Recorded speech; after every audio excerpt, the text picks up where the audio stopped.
Philippines views with interest and some concern reports regarding the navigation notice number 0069, released on the website of the Maritime Safety Administration on 27 June 2020, concerning the conduct of military exercises by the Chinese People's Liberation Army in the South China Sea, particularly in waters of Paracel Islands from 1 to 5 July 2020.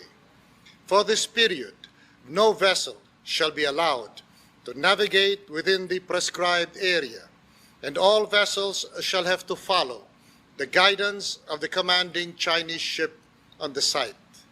My first reaction was to check the coordinates in the navigation notice. My standing instruction to the Department of Foreign Affairs is that countries which for now lack the puissance to respond appropriately to challenges to their territorial integrity must aim for accuracy in law and in geography. The Chinese naval military exercises, if they stick to their coordinates, do not impinge on Philippine territory.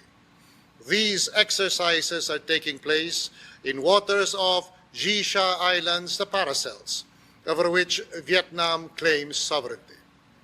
Should the exercises spill over to Philippine territory, then China is forewarned that it will be met with the severest response, diplomatic and whatever else is appropriate. We have previously protested the establishment of districts Xisha and Nansha under the administrative jurisdiction of Sansha City, noting that the creation of Sansha City is null and void ab initio for being devoid of basis in international law. This is the problem with playing fast and loose with historical narratives and historical names. They open themselves to error unless the real purpose is to excuse unchallenged mistakes that may over time harden into rights. At a time like this, one would think that simulated military exercises would be more in keeping with the spirit of friendly cooperation that China has encouraged everyone to take. On the practical side, there are the open seas, unless again, the purpose is to establish a perennial and unchallenged presence that may in time congeal into right. To be sure, China is just as entitled as any other power to invoke freedom of navigation in its military exercises. But that freedom, it bears reminding, requires a straight and uninterrupted voyage. We continue to look to China as our nearest and biggest trading partner. If China's mercantilist economic policy, as General McMaster described it to me, allows it to use trade and investment in the mutual interest.